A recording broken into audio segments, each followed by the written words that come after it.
Welcome to the podcast pre-show. What is the podcast pre-show, Blake, for friends who are either joining us new or haven't joined us in a while? This is when we get a chance to discuss just anything that's going on in the podcast world that we've created here, or Mary right now is actually sharing all of the links that are relevant to the podcast so that everyone can share this and just get a chance to recognize that the Rings of Power with Mary and Blake is back on, ready to go. We're here and we're ready to talk about Middle Earth, man. Because I've, to be honest, I have been a little weary of the second season. Okay. Just wondering if they were going to capitalize on the things that they did well and not just step away from the things that they learned that they didn't do well.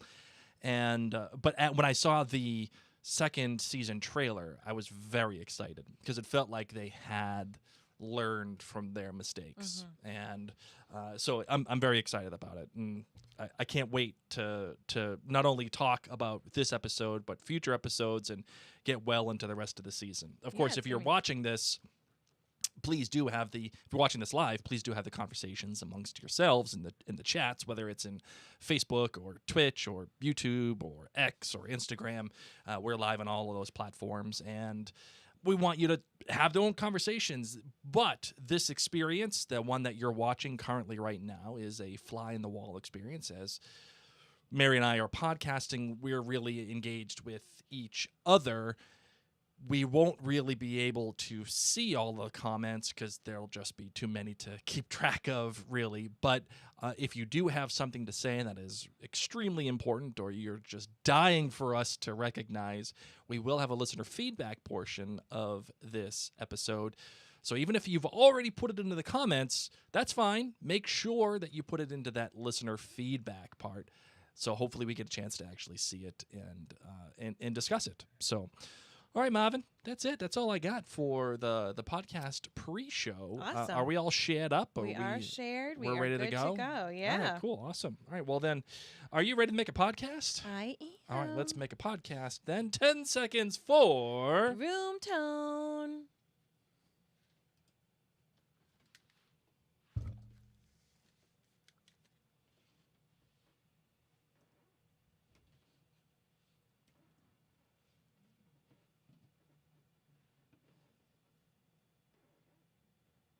Nightmares again? What haunts you so? Of the legal.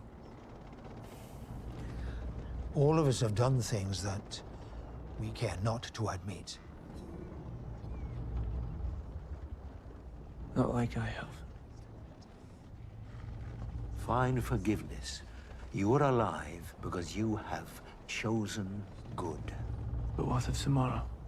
You have to choose it again. And the next day. And the next. Until it becomes a part of your nature.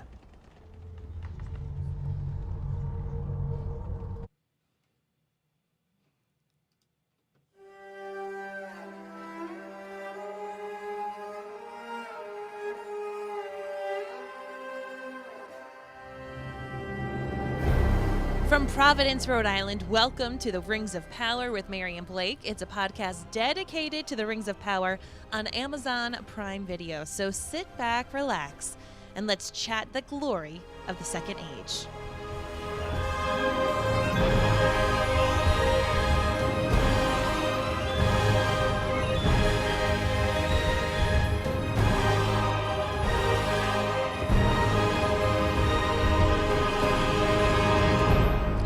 And welcome back. My name is Mary Larson. My name is Blake, and as I was saying earlier on our podcast pre-show, as we were recording this with our live audience, Mary, I've been very excited about this season. And as I was saying earlier, I was a little weary of this second season because I was hopeful the showrunners would learn from their mistakes from the first season and lean into the things that they did really well from the first season, that they would, take what really worked and give that life.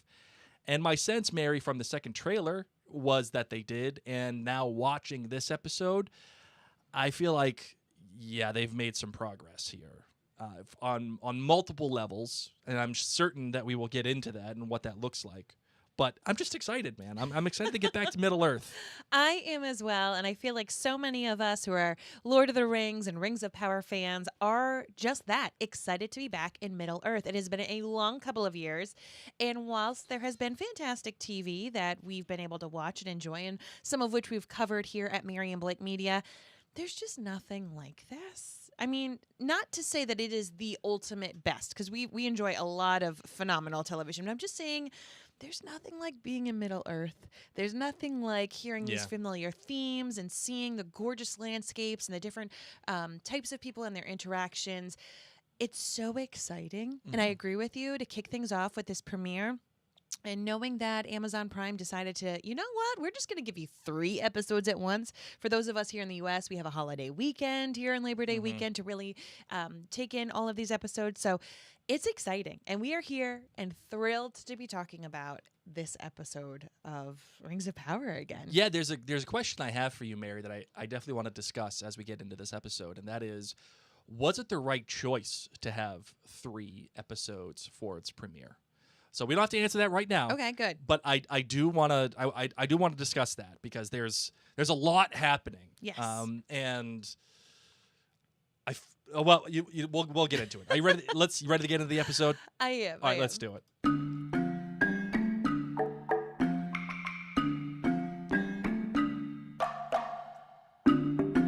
All right, Marvin, your mini plot recap. Okay, so this, of course, is the season premiere for season 2. It begins with the Sauron, but it's not the Sauron that we know. It's not the actor of Halbrand. He gets killed by a ton of orcs because he's just the worst. He's the worst leader. #worst. He really is. And so he gets killed, and Adar's there, but it's a different Adar. But whatever, we're supposed to think it's the same Adar. Not going to lie. That was confusing to have 2 different people recast, but one of them we're supposed to think is not recast. Thanks, Amazon Prime. Right. Anyway, but he lives as the Blob, and then he becomes Halbrand, and that's fun. After eating some rats, some centipedes, and an old lady. Yeah, so he becomes Halbrand magically, and centuries go by. So that's what's going on there. The Stranger and Nori hang on out, and Poppy joins them. Music is super important in this episode, whether it is Poppy's song or it is King Gil-galad of the elves. We get the 3 Elven Rings. Elrond is not happy. He is mad. He tries everything to get rid of these rings, and alas, it doesn't work out. He goes and full in the end, fugitive, just jumps off a cliff. And in the end, King Gil-galad says, "Oh, we have to tell Celebrimbor that he can't hang out with we can't hang out with Sauron. Let's be real, like because Halbrand is Sauron. Except like only 3 people know what."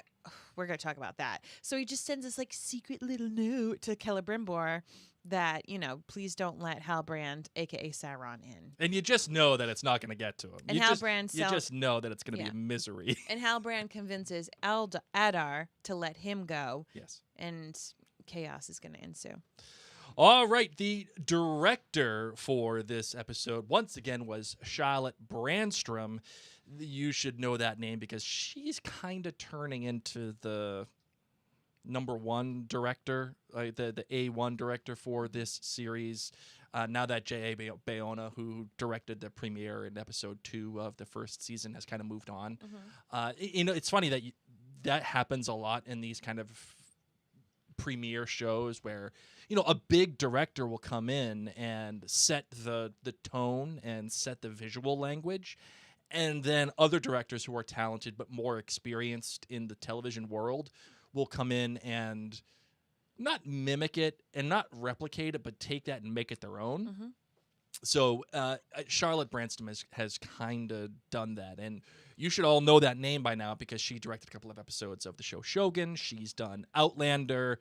She's been, I think she even did, what's it called? Halt and Catch Fire. She's done a lot of television. She directed episode 106, Udun, and 107, The Eye. And the writer was Jennifer Hutchinson, who is kind of like the number 2 writer. She has a lot of experience in writing television, whether it was for Breaking Bad or Better Call Saul. This is her 3rd episode of Rings of Power.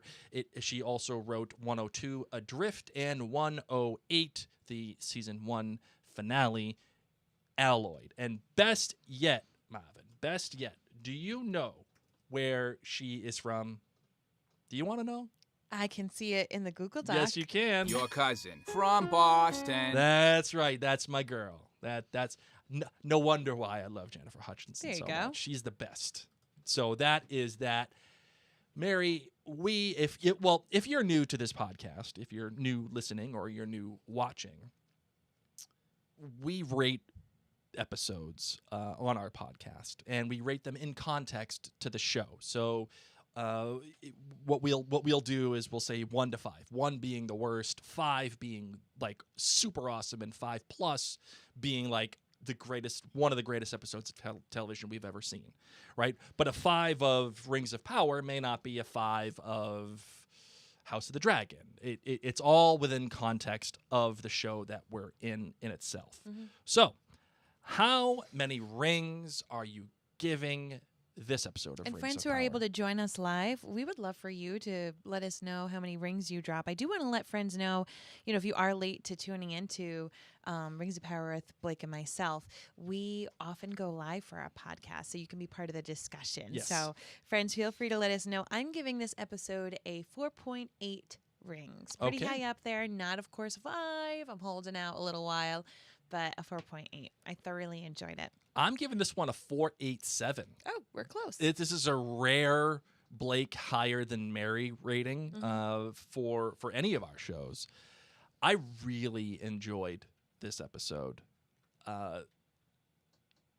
It felt, and I remember saying this to you, Mary, after we watched it, but it felt more Lord of the Ringsy. Mm-hmm. You know what I mean? Yes.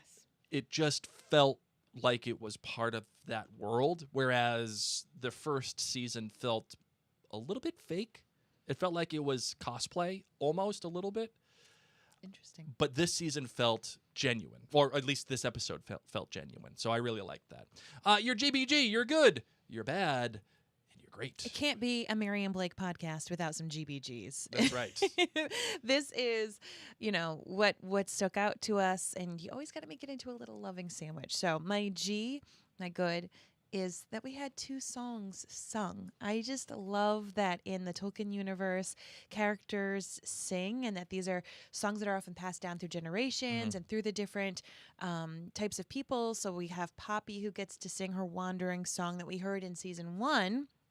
And it's actually very useful for Nori and the Stranger. And then we also hear King Gil-galad as he's about to sing the elves to go away and to... Hi, King Gil-galad. Sorry. Let's get that right. Oh. I'm sure he'd be very upset. Oh my gosh, yes, excuse me. He seems to me the kind of guy that would be like, excuse me, it's Hi, King. Yes, okay, Gil. All right, Gil. I really enjoyed that. So I enjoyed just having the 2 characters sing. My bad... That'd be a good shit. Okay, comma, Gil. How in the world has Adar not taken a moment to clarify with Halbrand, how do I know you again? Because remember, when Adar was running away and he thought he had the sword hilt, he gets stopped by Galadriel and Halbrand.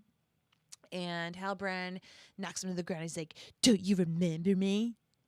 And oh, yeah, that's right. Adar's like, "Nah, man. I don't know who you are. Whatevs, get off me." Yeah, right. But it was like, this was a very important impression, and Halbrand seemed absolutely insulted and like disgusted and pumped at the same time of like, you remember me, right? You remember what you did. Do you remember what you did to me? And he's like, did I kill your kids? I don't know what happened. But to me, that's a pretty significant way to meet someone. Sure. And then to find out that someone is the, quote, king of the Southlanders.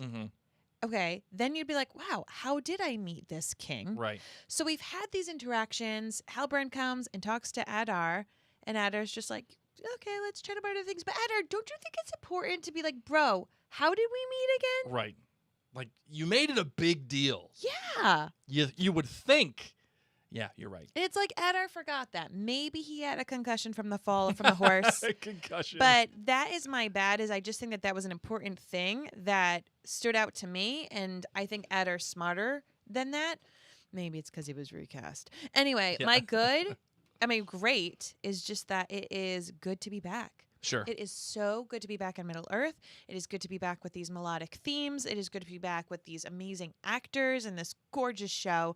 So that's my great. How about you? So my good comes from High King Gil. Oh, yes. He says to Galadriel after she says, "Thank you for trusting me." And he says to her, "Let this be clear, Commander. You and I are momentarily aligned for one reason. Your actions have left us no alternative. Because of you, our enemy lives. Because of you, we have no choice but to test the virtue of the rings."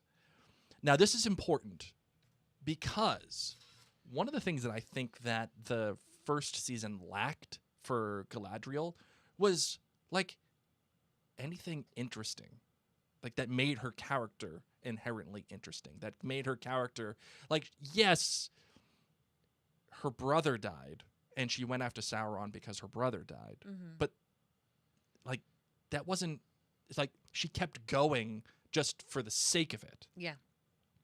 Whereas this, she says to Gil, she says, "I will never stop until I make this right." That, to me, makes much more sense for something that's personal.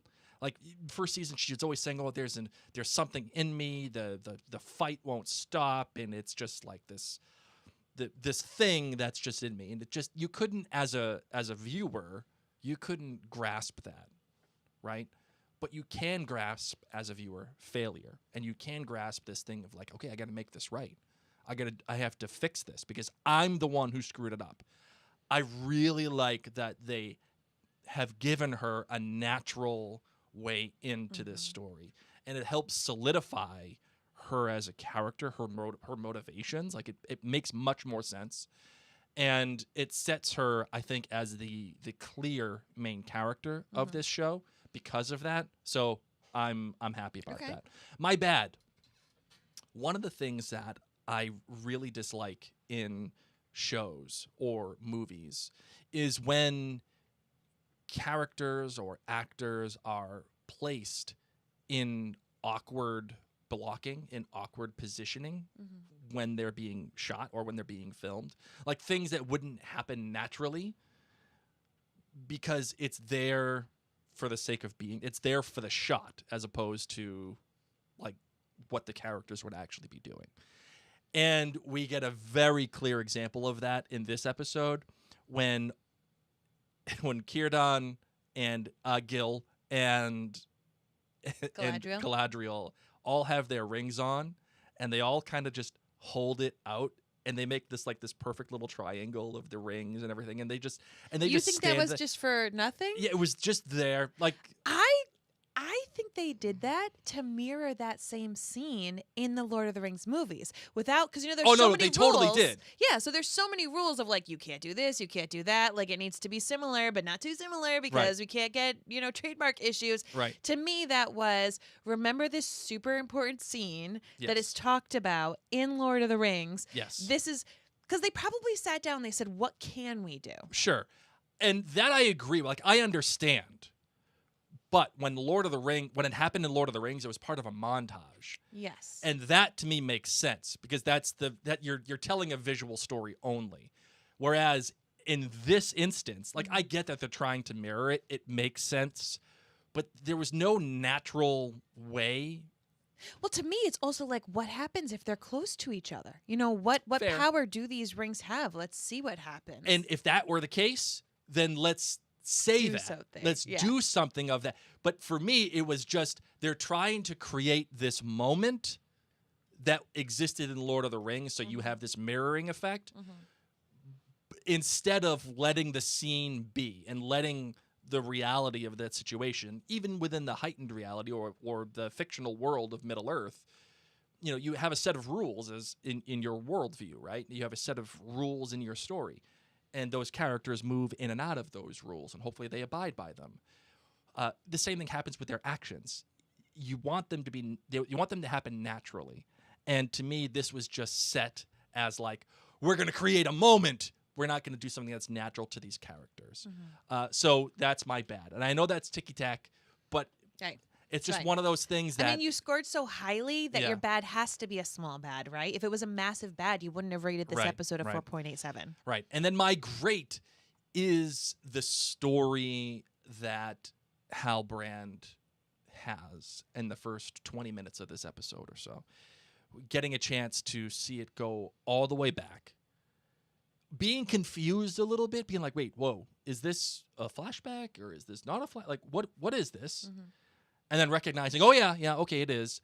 And then going on that journey, seeing Sauron go from Sauron to a pile of black goo, that pathetic black goo doing the things that it does, moving on, and then him becoming Halbrand, and coming back. And this takes place over thousands of years, let's say, like Yes. whatever, right? So it was great to have that connection, to see what happened with Adar, how Sauron was, quote unquote, killed, why Adar believes that Sauron is killed, how Adar got the loyalty of the orcs. Like, there's a whole range of things that explains this.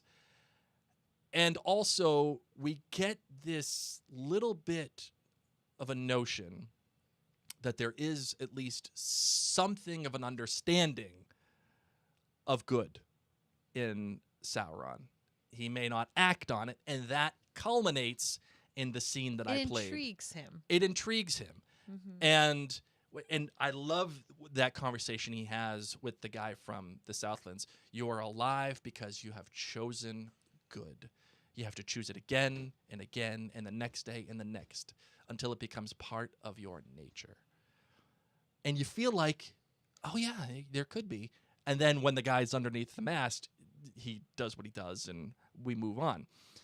And seeing all of this and then having that moment lead up to when Halbrand or Sauron meets Galadriel for the first time and seeing that look on him where he recognizes, oh, this is my chance. And he makes that choice, but now knowing what we know what that choice is, right? It's not good. It's for the sake of power, and it's for the sake of not evil, though you could probably assume it is evil. At what moment? When he sees Galadriel for the first time. I didn't take that. I saw him with his little evil look a little bit on the boat, but to me, I think Halbrand goes on a journey of like, which choices do I make continually with Galadriel in season 1? That to me the entire time isn't him saying like I'm gonna be bad, because he even tells her like, I'm not a good guy. I kind of just want to be here and not really. I don't want to go back to Middle Earth. Right. But we'll get into Yes. that. I want to have Okay. that. That's an important conversation. But I just like that moment. And when he says, oh, the tide's coming in for you, or it's going out. And there's a gray area there that allows people like you and I or viewers to have that conversation. And that's why it's my grade. So that is that. All right. Now, Marvin, before we get into the conversation about Galadriel and Sauron, I do want to ask you, do you think it was the right choice to have 3 episodes as opposed to just having the one and moving on? Yes. How come? I mean, let's be real. The more the merrier. They know a lot of people in the U.S. are going to have a holiday weekend. Sometimes holiday weekends are a bummer, and you don't have that much to do. And if you have the ability to binge a show, let's go for it. I would have been happy with 2, but I think 3 is even better. I think, because when will the final episode end? That's the other thing. I think it's important for them to look at the calendar of not getting too close to holidays and things like that, and kind of steering away from Thanksgiving. And so to me, I'm all for it. I assume that this will put us into what, mid-October? At least until the end of October, I would say. put So it in my 5 weeks from calendar. now. So 5 weeks from now. So today is September 2nd. Oh, yeah, so mid-October. Yeah, that makes sense. Yeah. The other No, thing... actually, no, it's early October. It's October 3rd is the finale. Oh, wow, okay. All right. So, and you know, another important thing that happened too, right, was they stayed away from House of the Dragon. Correct. Right. That was brilliant. That was a smart choice. Yes. Having them 2 years ago go against each other head to head. Mm-hmm. It's not that, you know, they're competing against each other, you know, for channel views, because no one's doing that, right? But it's just more of the zeitgeist, the cultural zeitgeist was about House of the Dragon as opposed to Rings of Power. I think it's brilliant. I really do. I think that they're essentially having everybody watch it in September, if you think about Sure. it. Like the end of August, the very beginning of October. But yeah, essentially September, when a lot of people who watch network television are maybe starting new shows and wetting their whistle. And this is just like jam-packed adventure. Yeah. And like you said, it's not conflicting with House of the Dragon. And because it's so compact, it really, in my opinion, isn't competing with other shows of this ilk, of this kind of fantasy adventure genre. Even Outlander, it's closer to that Thanksgiving timeline. So I really do. I love that they gave us 3 at the same time, and I'm here for it. I think narratively, there's a lot happening, and if I had my choice, I would have just stuck with that first episode and then gone 1 and 1 and 1 each sequential week. Just because there's a lot happening here. There's a lot to talk about. But on the other hand, there are so many characters that even though the writers kept this pretty tight in terms of who was appearing and how and why, there's a lot to catch up with. And there's only so much time, and you don't want to feel, I think, as a viewer, like you were shortchanged. You would have had to give up the Halbrand story, the intro story of Sauron. Yeah, and I refuse to do make that. time for, you know, Númenor, and to make more time for Nori. Like, you would have had to really change things, and this episode would have felt rushed. This episode would not have satiated. Yep. And instead, I think it was really cool. I mean, we delved in before the title cards into this whole backstory, and it was wild. Yep.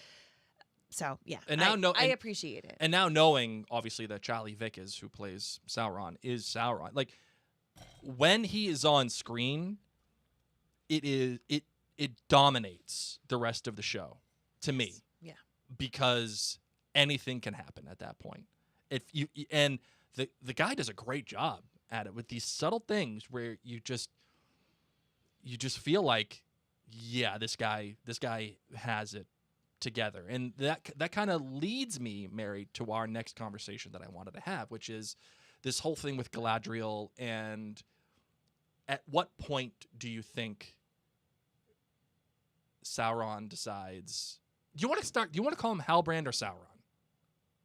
I think it's one and the other. All right.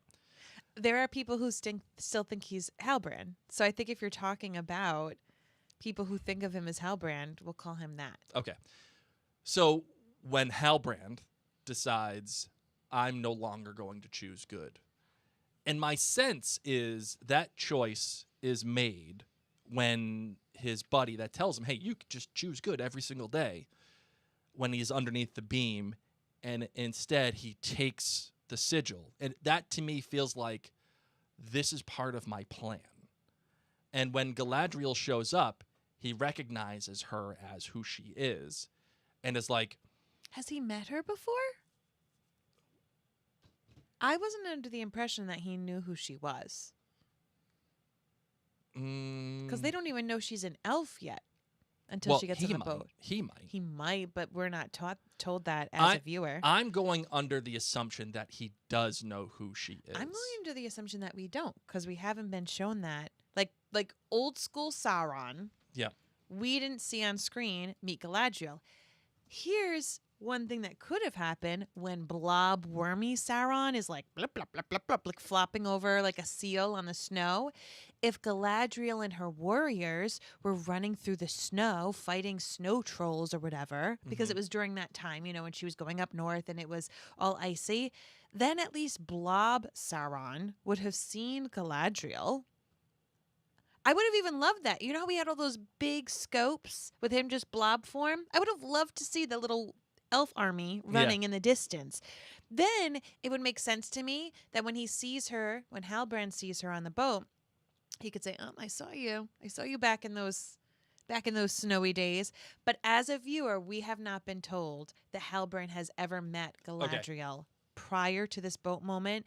And then it is later on that her ears are shown on the boat. Sure. You know, not much later on, but soon after. So to me, I believe we're not supposed to think that he knows who she is or that she's an elf. So the Google machine here has said that, at least according to the works of Tolkien, there is no indication in any of Tolkien's work that Galadriel ever met Sauron. But again, that's not 100% like, I mean, the show is saying that. Oh, the show is different than Tolkien, but that's why I'm saying if you are then just going by the show, they haven't met Blake. All right, fair enough. I don't know.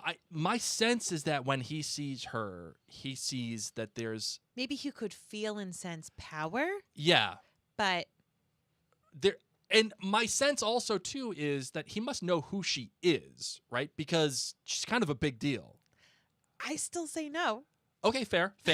Either way, I think like you said, Mary, he senses something about her.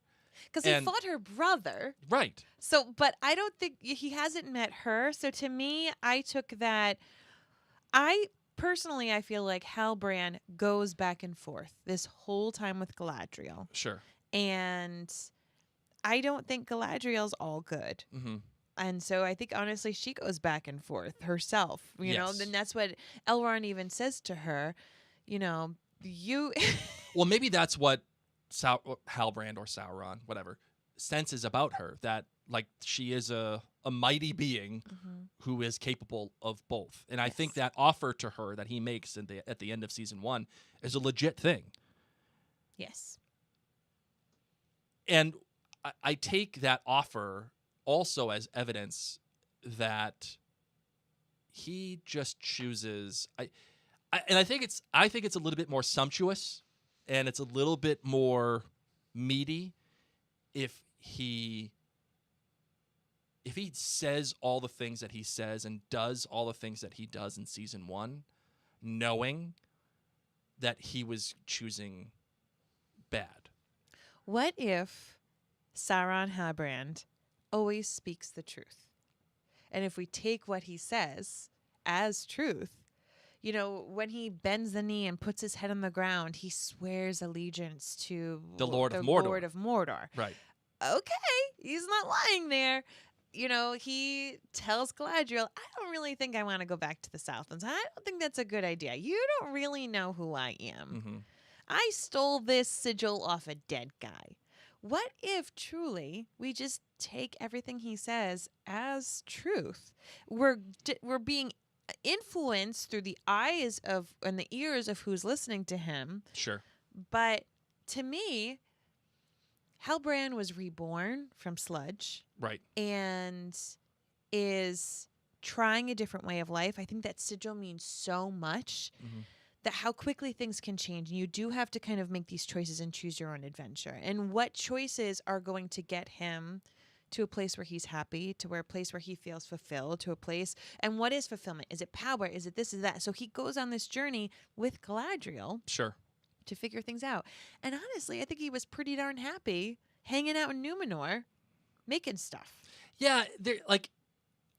And he tells her that. I don't want to go. I'm pretty happy here. Yeah, and that's the thing. Is that just part of his plan? Like, you know how we have that conversation about Dumbledore in the Potterverse, where it's just like, how much does Dumbledore know? Yes. And how much does he influence the events? Like, how all-powerful is Dumbledore, right? And in some cases, you're like, well, if he was that powerful and he knew, then why would he let X, Y, and Z happen? I truly think he was happy and would have been fine there. Maybe not fine forever, but at least an extended sabbatical. Like, I'll put off, like, I'll take vacation, some time. I don't need to go back to the Southlands right now. This is nice. I like that idea. I like that. I go back to that scene when the guys in Númenor have kind of bullied up on him in the hall. and Halbrand says, "All right, let's not do this. I'm warning you. Just I really don't. Let's not fight." Yeah. You can have the little thing back. It was a trick. I played it. I did it. Okay, cool. And then they don't, and he does what Sauron does. Yeah. Part of me likes the idea that he doesn't want to be Sauron, but there's also this other part of me that's just like, dude, yeah, he says all of this just to get his own way. Wow. And I Well, and I we think will that's find cool. out, right? We will find out. Yes, that's fair. That's fair.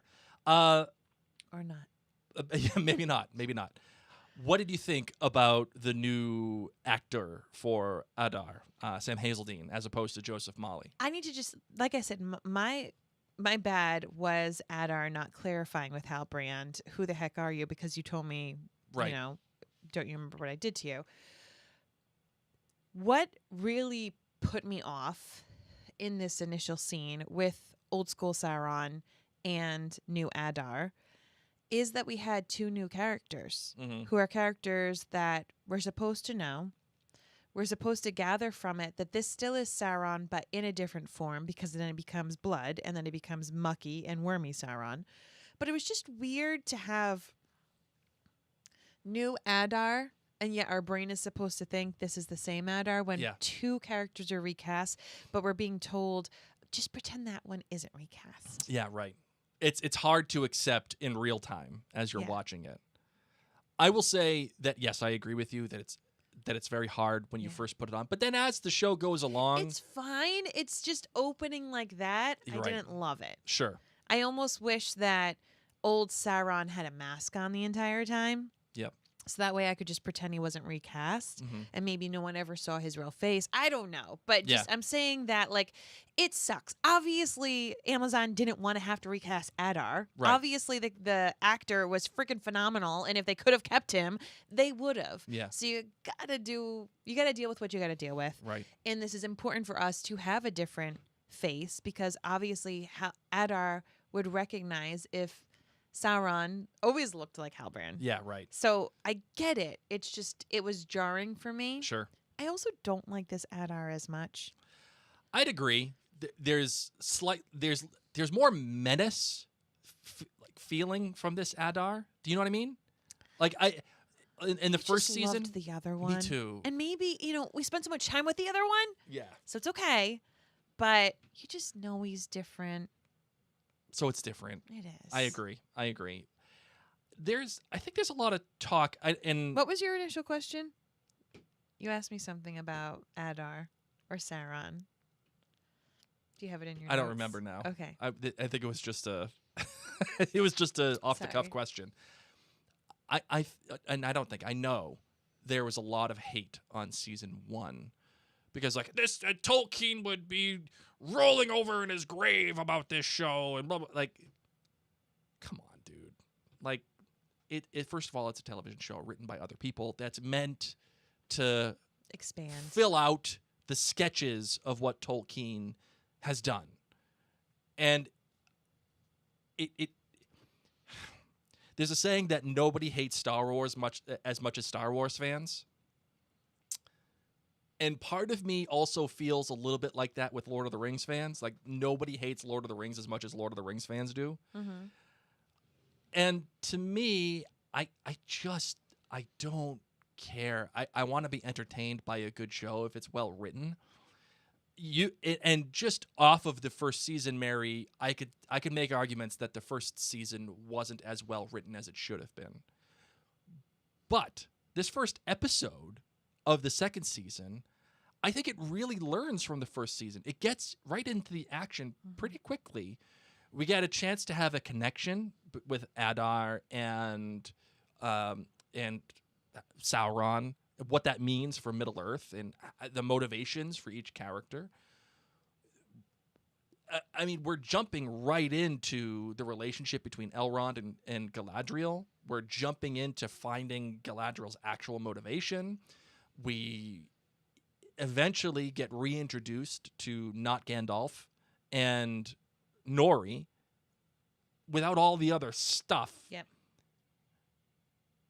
and then Poppy comes back in. It feels like they moved in a much tighter and leaner direction for this episode. Would you agree or disagree with that? I loved it. No, I'm here for it. I mean, I did not hate on season 1 like so many people did. Yeah. And I didn't really have the problems that many people did. I was just excited to be in Middle Earth. I was excited for all these new characters and the music. So it's hard for me to be like, yes, this is leaps and bounds above because that one sucked. Like, that's just not how I feel. But I do think that they did an exceptional job just putting us straight into the action. Even, holding back the opening. The opening was, 12 minutes delayed or something like that? Yep. Because we went through the whole slime blob, Volturi, Twilight version of Sauron. Did you get that vibe? No. I mean, he could have easily been a vampire from Twilight, the Volturi of like, hi, everybody, I'm beautiful and glistening in the sunshine. He came off so weak. He did a little bit. Just like the Volturi come off weak. Bring it. A little garlic will stop you in your tracks, vampire man. Goodness. Anyway, so out loud. But then we had the new opening with different stones. Too. Yes, that was kind of cool. Just the red stone, as opposed to the beige. Gold. Yeah, and they form different things like the sigil for Sauron, or the sigil for the dwarves, or the 17 rings or the 19 rings, whatever. There's a whole bunch of different things in there. Actually, Mary, you brought something up that I kind of want to get into a little bit more now that I'm thinking about it. Does Sauron dying at the hands of Adar, although I loved that moment where he had the crown, he turns it upside down and then hits him. That to me was great visual storytelling. Agreed. Does that moment make Sauron feel weak? Like does that moment take away from who Sauron is and how powerful he was? Yeah. Like, you let a bunch of orcs go Caesar on you and just stab you a billion times. Yeah, that sucks. That was not part of the plan. Yeah, I feel like that wasn't. Yes, he defended himself pretty well against all the orcs, but to just. But then he learns from this, and he learns the importance of having people buy in, having people think that this idea was theirs all along. He made this massive mistake, the vampire version of Sauron. Oh, everybody, I'm the new leader. Thank you very much. We're going to go fight some more, and some of you are going to die, but whatever. It's a risk I'm willing to take. It reminded me of the villain in Disney's movie Wish. Oh, okay. He sings a song. He's like... The great Chris Pine. I'll give you a shirt off John's back if you ever needed it. Like, he sings this song about, I'll do anything for you. Right. But as he's singing, he's like, if you need some help, Blake will lend a hand. So it's, it's funny. But that's how I felt like in this, where, you guys will die. It'll be fine because you're kind of worthless and everyone hates you and you're ugly and the elves don't like you. The humans are always going to want to hunt you. Yeah. So he makes this massive mistake that while he's in blob form, he can really ponder. Where did I go wrong? How would I do things differently? He has a self-assessment. Yeah. It finds a center. Yeah. Takes some time. Good deep breathing. Let's take time. We don't need to make massive quick moves. Maybe a body scan. Yeah. So I dig it. I definitely dig it. Yeah. Sorry. Go ahead. One of the things too that I wanted to talk with you about Halbrand is something that intrigued me. You're talking about, could he gauge with Galadriel her power or anything? And like I told you before, I don't think so yet. But one thing that did happen underwater when the Leviathan came on over and broke the ship is it started to charge at Halbrand. Oh, yeah, and then it moves away. And it just stopped. Nope. Like mouth open charging. Yep. And then stops and turns away. And Halbrand didn't want any of that smoke. He didn't, he didn't talk in dark speech like he does to the warg dog. Yep.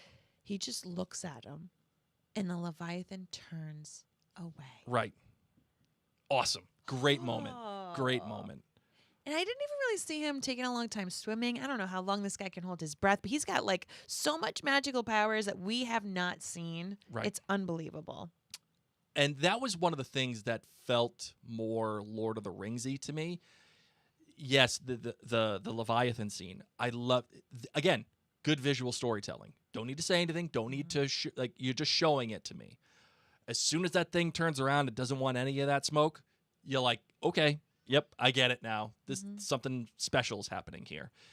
But also when Sauron is speaking to the Warg and it's just whispering in its ear, and it has the meat and its face calms, and He's not whispering. He's talking in dark speech. yeah, but okay. He's not whispering, Blake. Fine, sorry. Okay, there is a yeah, man. Oh, he's whispering. No. Sorry, High King Gil-galad. When he's doing the dark speech to the Warg, Thank you. that felt very Lord of the Rings. Like, I felt at home. You know, Mary and I feel like once a year we kind of go through The Hobbit and Lord of the Rings. You know, we started to do that with our kids, and you know, we did that. What was it? I think it was towards the end of the winter. You know, last year. We'll probably do it again in the fall. No, it's Harry Potter season. Yeah, that's true. Good point. Happy Back to Hogwarts Day, by the way, everybody. Yes. September 1st, which isn't today, but it just recently was. So it just when you watch Lord of the Rings, there are certain things that happen, like when they stare at the rings, or you know, like when Nenya fell from Círdan's hand, and Galadriel picks it up and just like looks at it, and you can hear the whispers in the background. It just felt more of that world. This scene with Sauron and the Warg felt more of this world, where it's like, yeah. And then there's that promise of, when I get out of here and he lets me out, he says to Wardrag, I'm going to kill you. Yeah, sure. And then, of course, they build off of that. And to me, again, this is one of those things where they're kind of cutting away the fat from the first season, and they're allowing the bigger players to just kind of come through. I like that. I like that a lot. Big fan. Huge fan. Just allowing it to be what it should be. And even Elrond is coming from a better place, Mary, of a better place of conflict, and not just like, ooh, I'm going to run away with these rings, but like, no, what we're doing here is fundamentally against what we are as elves. We shouldn't, I don't care if Sauron didn't touch them. And they made it a point to be like, oh, no, Sauron didn't touch it. It's okay. He's like, I don't care. He was in that presence. This is Elrond's theme of life. Because, mind you, I don't care. He tries to tell Isildur to break the ring, to get rid of it. Like, this is his life's purpose. This precious, sweet man who, like, writes speeches, hangs out with dwarves, is, like, so fancy-free. This is what is going to consume his life from here on out. It's like, from now on. Why do all my friends not listen to me? That we need to get rid of these rings. And finally, when Frodo does it, he's totally like, thank God. See? I've been saying this for centuries. Have I been taking crazy and pills? a flippin' hobbit listens to me? A hobbit. Is Elrond able to do this and differentiate himself because he is only half elf? Is this what sets him apart from feeling drawn to this power of this ring? In such a way, because he does get a ring eventually. Yes, eventually. Okay, but for now, he does not feel it the way these other high elves. Certainly, the way that Círdan feels it, like and High King and Galadriel, like they're all yummy, like they're salivating. The High King, Gil. I'm not sure if Gil feels it the way that we think that he does. To me, it feels like Gil's doing it because he knows he needs to. I mean, he's got so many rings.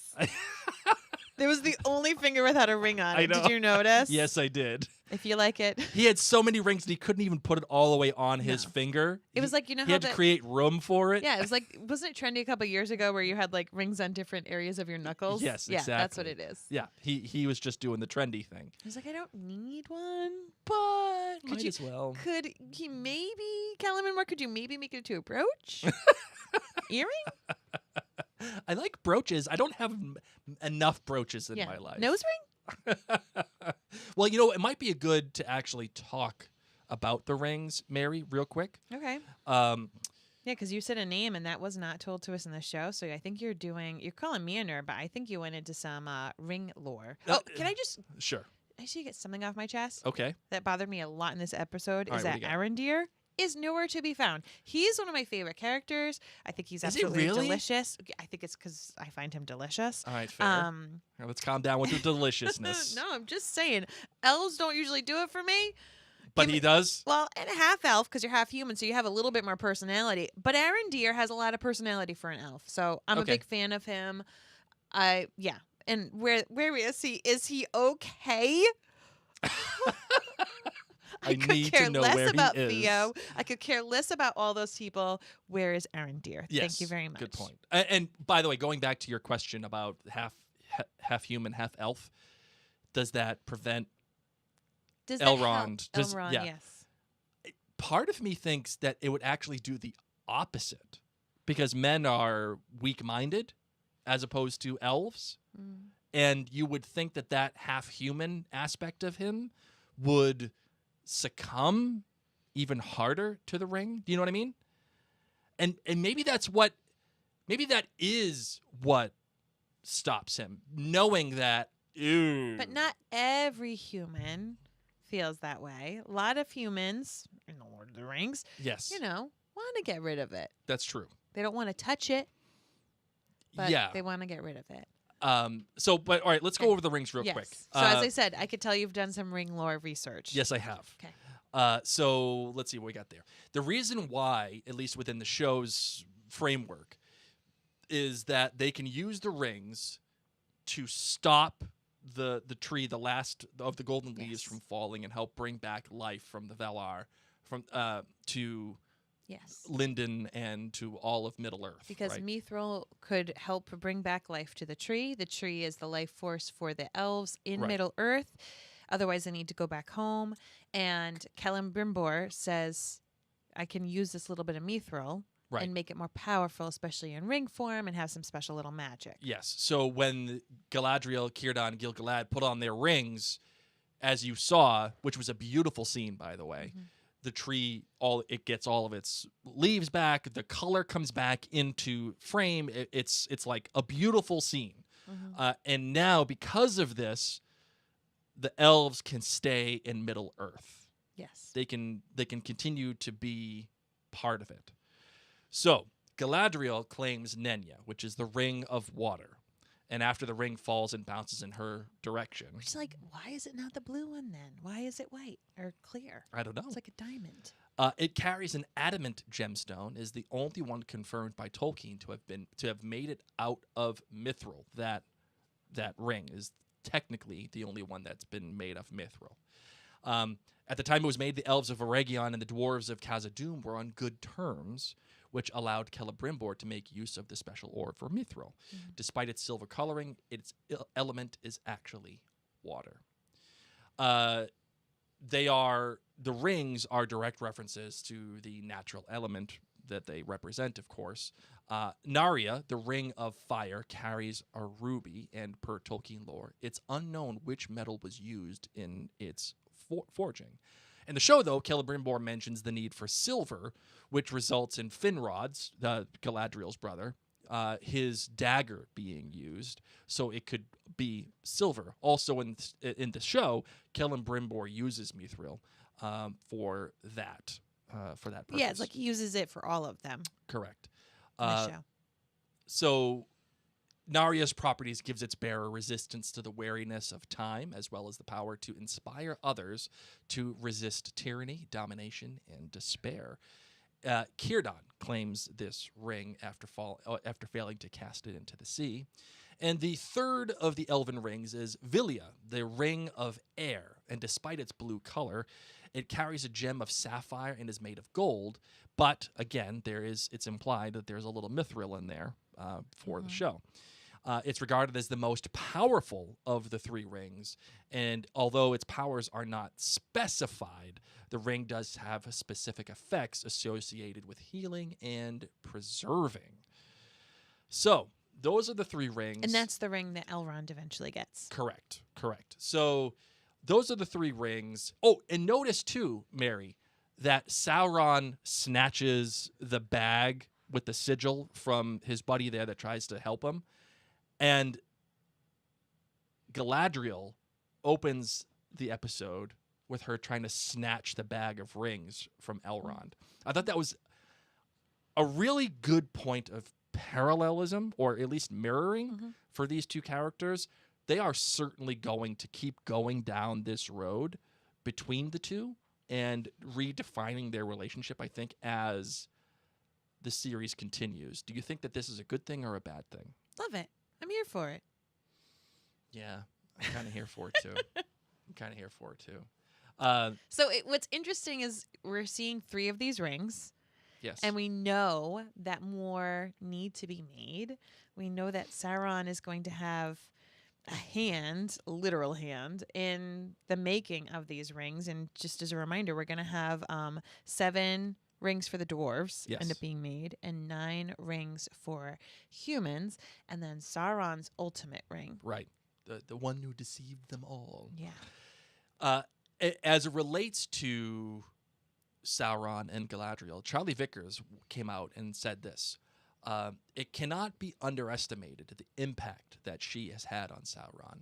He's drawn to her in the same way that someone who has been through a lot is drawn to someone who's been through something similar.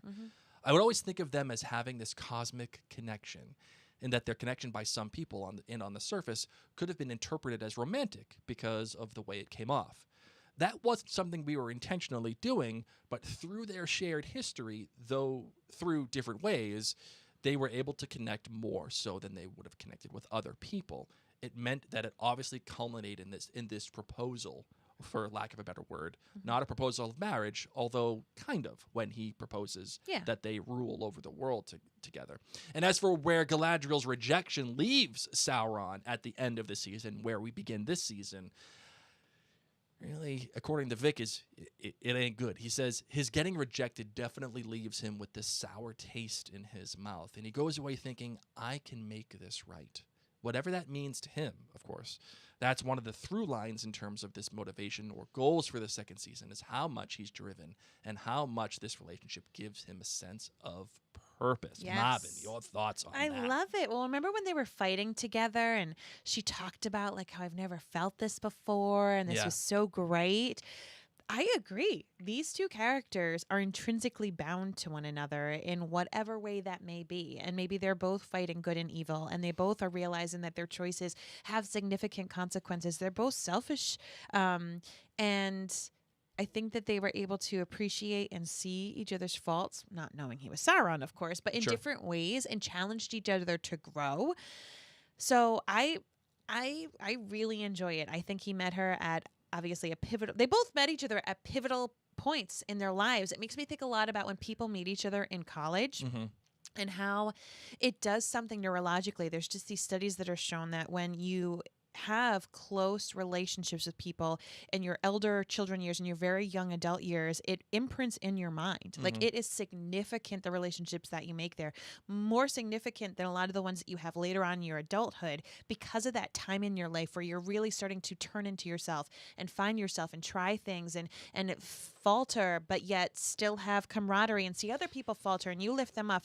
And that's what I feel like. Even though Halbrand and Galadriel aren't physically changing in age that we can see as viewers, to me, it's that big of an impact that they were with each other during such important decision moments in their lives that they've made this mark on each other that they're not going to be able to shake, which is why Galadriel makes it her sole purpose that I am going to make sure we end him and take care of this. And now they're on this collision course because they're both pursuing this one thing, at least according to what Charlie Vickers says, right? He says, where is I got it right here. Come on. That's one of his through lines in terms of motivations or goals for this season, is how much he's driven and how much this relationship gives him a sense of purpose, right? He's trying to find purpose through that relationship, and she's trying to destroy that relationship. And that right there, I think it's more her shame, though, right? It's I don't think yet she's like, ew, Halbrand. I mean, She's barely even told anybody yet. It's more she enjoyed how it made him feel. She Right. enjoyed having these conquests work in her favor. Like, it made her feel really good. So for me as a viewer right now, it'll be interesting to see how she does go after him versus the struggle within herself, because that felt good for Galadriel. Right. Galadriel doesn't like to listen to the High King. She doesn't like to listen to anybody. And she felt emboldened Right. and powerful when she was alongside Halbrand. Right.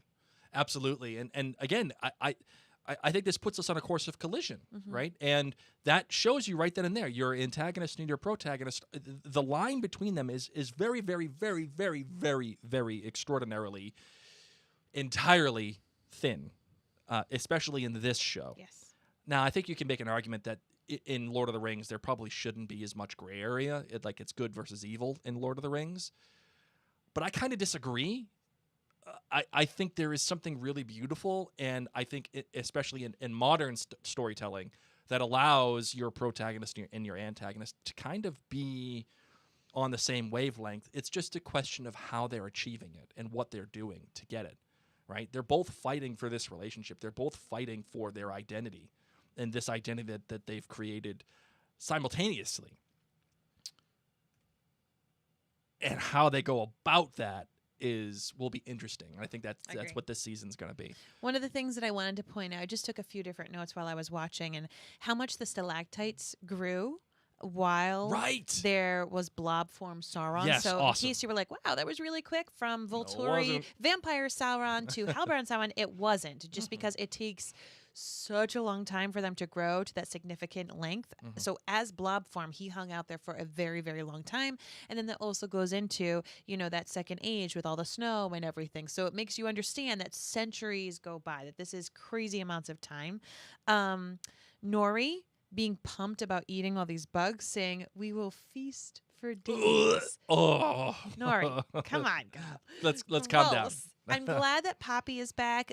My bad was almost the fake tension that we were supposed to feel when they capture Poppy. Right. They think they know they're being followed, and they're like, "Oh, we're gonna catch our bad guy." Well, and it was really the magic Poppy. of editing, because they had that guy with the mask. Yes, and but it's like, it still didn't work. It was Right. the tension building that they had was too much. Where you're like, no, it's not going to be a bad thing. Right. But like I said, having Poppy come back. Really excited about this. I absolutely adore the dynamic between Nori and Poppy. Yep. And having Poppy be able to use this song was, I think, absolutely ingenious. Yes, totally. Loved it. However, when it comes to this trio, the thing that I'm having an issue with is that the stranger, aka not Gandalf, now can speak super well. Yeah. And I just don't know how much Miss Rachel he's been watching over break on YouTube. Miss Rachel. For those of you who have toddlers in your lives, you know who I'm talking about. Like, I just cannot get over it, and I appreciate that it's been a long time in the show and that he is magical and we just need to get over it. But it's just not the same stranger that I knew. Yeah. And this guy's about ready to have tea with the queen. That's Right? about it. I totally agree. So it's just a little jarring for me. Sure. It is jarring, but I will say that it makes it better. Yes, because he can actually speak. He can actually speak, and there's a bit of levity in here, and Yeah. he's like, "Oh no, I don't want to do it. Fine, I'll do it. Back up, keep going. Yes. No, further. It is beautiful. It's funny, Yes. and it gives it just a little bit more life. He's having these dreams about getting a staff, which we know wizards love staffs. All about the staff They're life. often kind of like the source of their power. You take the staff away, and it's a little difficult for them to do what they need to do. Like Sure. a wizard in Harry Potter with their wand. Yep, and he's having dreams about Kieran Hines as well, but not Yes. with more of a black beard. That's it's got some white in it. Mm-hmm. Is that not Sauron? Do you think? I don't even know. Maybe. Maybe. We're going to just need to find out. I hope they don't do like the what's in the mystery box thing that they did with not Gandalf. You just want them to tell us who they are. Yeah, like let's just be honest with each other Well, here. yeah, Like, well, we're going to find out in this season. yeah, we have to. I think we have to. Like Yes. let's Someone just, has to call someone a name. I don't want what I don't want is there to be mystery for the sake of mystery. What does Nori call him? Oh, she says a bunch of different names, doesn't she? I can't remember. Oh, yeah. We're going to have to figure this out. Yeah. So we haven't seen Arondir. We haven't seen Theo. We haven't seen all those Southlanders. Right. We also haven't been hanging out with our Númenor people. Right. So there's a bunch of people that, to be honest, I don't care about. I know I'm supposed to care about Isildur. I don't. I care about Arondir. So aside, we haven't seen like pretty significant to the plot eventually people. Mm-hmm. There still is the mystery of Theo. So also I'm interested to see how Theo appears because that was a young child. Oh, And yeah. as we know, watching Percy Jackson, for example, They grow up pretty quick, man. when you have pubescent actors, Yep. it's really interesting to see how that changes. So I'll be pretty pumped to see that. But we do need to acknowledge that there's been some people who we just haven't seen. Yep. Michael Wilson here on Facebook says, did you notice that they called the staff a Gand? Pretty big hint. Oh, I did not notice that. Yep. Not Gandalf. All right. So how do we feel about the boat guy? What do you mean? How do we feel about him? So he's wicked old. He's like the oldest person.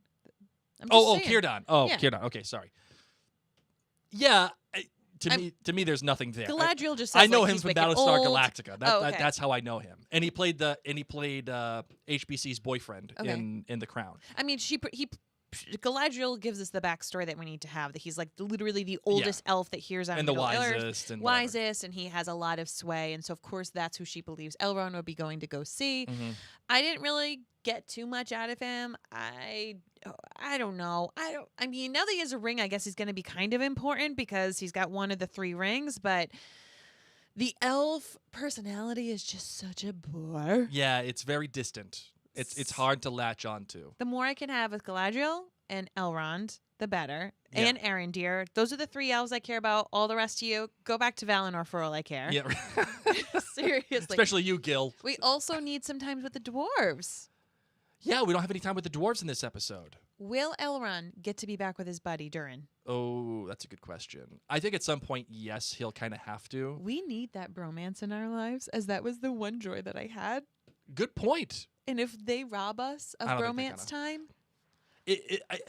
They have to know that, at least, certainly in my opinion, but I think it was a widely held opinion that the most successful part of season 1 was was Elrond and Durin. I have a theory. I Okay. don't know when you need theories. All right, so no, we'll play it right now. Okay. Ready?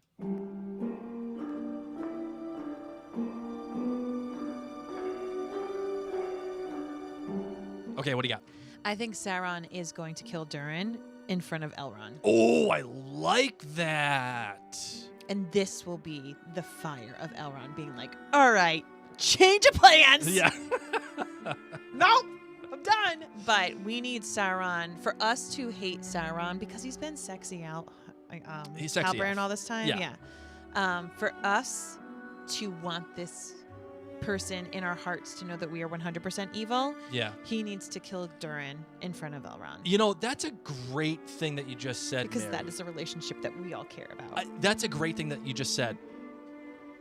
For me, personally, I love Sauron in this season. Yeah. I think he's awesome. Yeah, but you don't hate him. But I don't hate him.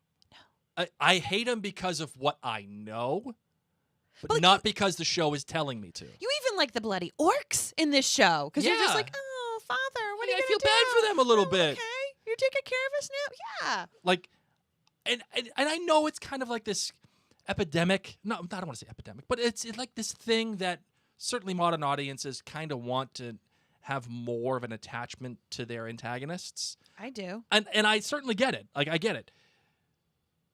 But sometimes evil is just the sake of evil. Well, yeah. And like, it almost reminds me of the opposite of Uhtred.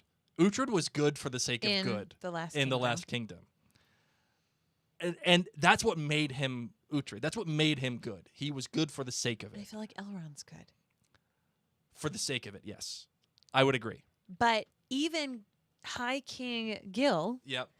you don't feel great about him, which is brilliant. Right. Because you're right. In the Lord of the Rings verse, it frequently is, you're a good guy, you're a bad guy. There is some gray in between. Sure. But a lot of them But are not a lot. good and bad. Yes. Whereas this one, you're like, Galadriel, you're supposed to be good, but you're not. Right. And the king, you're I don't know how I feel about you either. Right. So for us to have so few people that we care about and to enjoy being with Halbrand and to see Adar in a fatherly light, Right. we need to get into the Middle Earth of knowing that Sauron is the worst person in the entire world. Yeah. He has to do something that's really bad. Yes, and there's no more puppies to kill because they're all wargs. Like, if you kill a puppy, you're bad. That's pretty if bad. you hurt a child, you're bad. I haven't really seen any children. If you 'cause- kick a puppy like you did in House of the Dragon, and Theo's about to be a man anytime soon, so he's not going to count. And we don't think he's going to die. I think it's Durin. Yeah, I think I he's like going that to idea. have to kill Durin I like that idea. That's a good take. and like meanly kill him, not just like the mountain falls on you. Oh no, you're like squished. he's gonna do it on purpose. Like Yeah. it's gonna hurt. Yeah. And it's gonna suck. Like Durin and Elrond are gonna band together to try to like do some secret move. Like, hey man, our powers combined. Let's go steal this stuff. yeah. And then he tortures him or something. Oh, I love that idea. That's a great idea. All right, you ready for? You got anything else you want to say about this? that was episode? my take. All right, let's get into the Fellowship of the Ring, shall we? Yes. Strangers from distant lands, friends of old, you shall be the Fellowship of the Ring.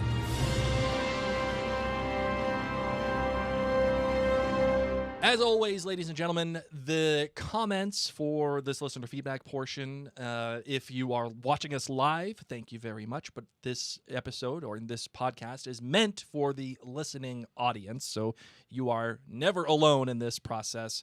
Always send your comments into jointhenerdclan.com. They will get priority.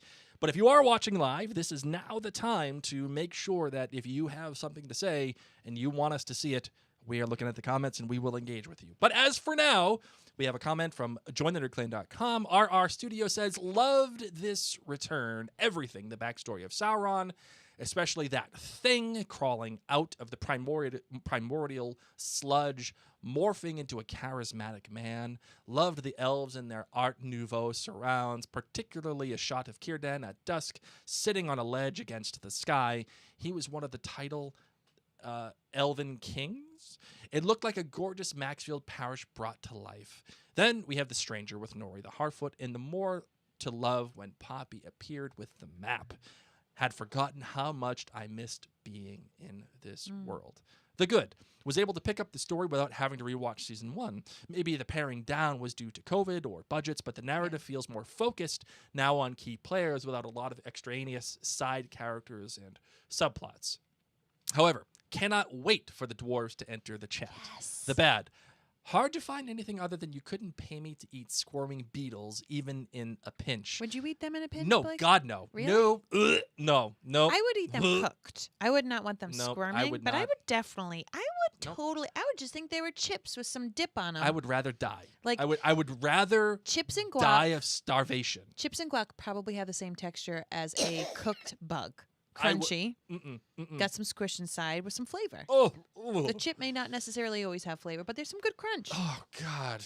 Maybe Just if tell they your chips if and they had a hint of lime, maybe Yes, yes. Cook them up on a stick. Squeeze a little lime on it. boil them, Chef's kiss. boil them, mash them, Put them in a stew. put them in a stew. The music, of course, it's Bear. It wove through all the other ingredients without overpowering to mix them together in the pure, intoxicating magic. 5 rings. By the way, I totally agree, and that's something that we really didn't get a chance to talk through, Mary. We had some familiar melodies, which was great, I loved it. but season 1, as much as I liked the music from season 1, it felt more Bear McCreary, if you know what I mean. Like, it felt like a mishmash of Outlander and Battlestar Galactica with a hint of Lord of the Rings. Okay. But so far, I don't know if it's just because I'm back into the world, but the music feels more Lord of the Ringsy than Outlander, Interesting. Battlestar Galactica. Okay. You know what I mean? Jelly bean. This one comes from Juanita. She says, I really liked the first episode. It was very engaging, and I enjoyed getting absorbed into that world again. I absolutely look forward to watching episodes 2 and 3. Mary, is this, regardless of what Tolkien would think, or is it Tolkien enough? Is this good TV? Yes. I think so too. Facts. I think episode 1 is good TV so far. Yes. We got a. Oh, you know what? Why don't you read the next one, Mary? Casey says, I have to admit, I was a bit confused by the flashback, but it came full circle to the moment on the raft. Horror elements made me jump. It was very cool to see Galadriel's first connection with her ring. Bear's score knocked it out of the park, of course. Rich French horns hinting at themes from the films. I agree, Casey. Oh my gosh, give me some hero French horns and I'm here for it. And I gotta note the horror elements, particularly with the blob and the stabbing. Yep. There are times when I think to myself, oh, our 11-year-old, this incoming 6th grader, can totally watch this show. He loves Lord of the Rings. He loves Dungeons and Dragons. He loves fantasy stuff. And when you watch the first episode of the first season, you're like, yeah, kids can watch this. And then you watch the second season and not so much. I got to tell you, the stabbing of Volturi vampire-esque old school Sauron was so disgusting. Yeah. To have him stab so much, even it was with just a black blood. pulp. Yeah. Yes, it was so gross that it reaffirmed my choice to not have our 11-year-old watch this show. I think this show was actually TV 14. Yes, it is. Yep. Instead of TV 13, which that's always a little way of them being like, guys, You know we what? really mean it. Yeah. We really mean it. Yep. Okay? Absolutely. Because when you see 13, you're like, meh, Yeah, it's fine. it's fine. No.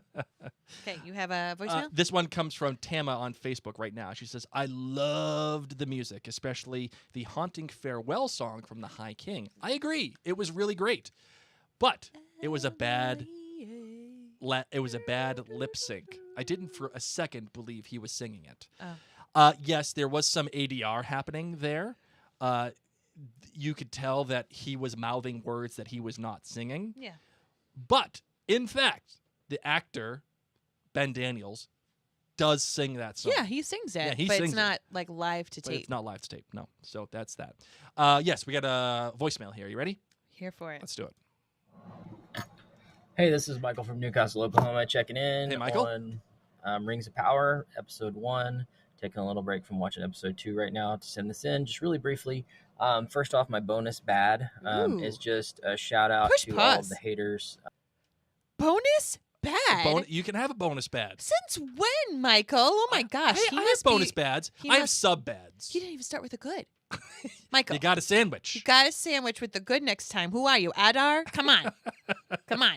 Okay, so it's All right, here we bonus go. bad. I love that. All right, Okay. here we go. Hold on. We'll go back to the bonus bad. Shout out to all of the haters. Sorry, hold on. First off, my bonus bad is just a shout out to all of the haters that just let a little sunshine on your freaking souls. Thank you. As a Star Wars fan who grew up during the prequels generation, just get into it or get over it and go on to something else. So my good is planting seeds of complexity. Hold on. The prequels were genuinely bad. No, they were not. They were the first two were genuinely bad. No, they were not. They Blake. were. The amount of quotes that I have from those. The third one was marginally bad. No. Nope. I loved many moments of those movies. I loved moments from them, but they could have been edited down into one film. Listen, I had dreams of pod racing for years in my life. Thanks to Such a dork. Oh man, that's funny. All right, Okay. sorry. Let's He's continue. made some good points, and I liked his bonus bad because his Yes. bonus bad was hate is gonna hate. Yep. Okay. Here we Shake it off. In Sauron's character, I like that. You know, they could have just made him the big bad and just made him all guns blazing bad. But I like what they did, planting the seeds with the old man, and maybe that's something that even though it didn't pay off immediately, that's something that gets into him and sort of is always ever present. Maybe there's that little bit of a goodness trying to take hold in him. So then also, let's see, the bad is elvish urgency. What are we doing? How does Sauron beat them to Celebrimbor? Right? Yeah. Did we not put the person on a horse? Were they walking, hopping on one foot? What Yes. happened? Good Lord. Okay, and finally, the great is the Warg payback. I love it. Yeah. Having the jailer get attacked by the Warg. That Yep. was just a little bit of proof that Sauron's playing three-dimensional chess here, and everybody else is playing checkers. Yep. Having fun with this. Love that. Yeah, I totally agree. And Yeah, he's totally playing chess. Everyone else is playing checkers. Totally agree, except for when he gets stabbed by all the orcs. Some of them are playing hopscotch. Some of them are playing. You know, Mary, hopscotch. there was also a great thing too that kind of came in through this episode, and again, it's one of those things that gets referenced early in the episode, and then it gets referenced towards the middle of the episode, and that is the armor, not over the flesh, but of the flesh. You know, like how that kind of tips Adar off a little bit. You know, like that just something he recognizes that from when he thousands of years ago, like that Well, he just said moment. it like last week to Galadriel too. Yeah, true, but like there's that thing that's there that happens, and you're like, yeah, that's probably not right. All right, the next one comes from Julia. She says, the Halbrand backstory was fantastic and answered a lot of questions for me. It felt more Tolkien-y than season 1, but in a good way. And Nicole says, it was very smart to immediately connect the dots from Morgoth to Sauron to Halbrand, show the involvement of Adar, and draw the dots directly to where Halbrand meets Galadriel. This definitely needed to be front-loaded at the beginning of the second season. I don't know that I could have stayed with it if they had started in media res and tried to make their way back to this story later. Interesting. Mary, your thoughts on that? I agree. I loved it. Yeah, I think it was the right choice. It very much felt like reading a book when you get a preface. You know, you get this little extra bit that you're like, oh gosh, this is delicious. Yep. And it's not necessarily in the point of view of the character that we're going to read for the entire book, or it's not necessarily going to have the same pacing, but like, yummy, thank you. I needed to make sure I understood this. So yes, I was here for the preface. All right, so this is normally where we would do a bunch of trivia, but there isn't that much available at the moment. Okay. So I don't really have any, except for the fact that, you know, Sam Hazeldine is now the actor for Adar. For Adar. Joseph Mawley, who we all know from Game of Thrones, he stepped away from the role to pursue other roles in film. Cool. And I gotta say, I said this to Blake when we were watching this episode. Why do this? Why take on an important, beautiful role in the most expensive television show of all time, and then be like, but it's only one season? Maybe it's because he just wasn't happy with it. Like, maybe he was like, this sucks. I don't want to do all this kind of filming, and like, this is too much. But also, come on, man. Yeah. Don't sign up and not going to see it through. That's fair. That's fair. And, you know, that did happen, too, with, what's her name, who played Theo's mom. She left the role as well. Yeah. But she said it was to focus more on her activism. Fine. Like, okay. But same thing. I mean, but whatever. Yeah. Fine. It is what it is. All right. Anything else you want to talk about for this episode, my love? No, that's it. All right. Let's close it out. Okay.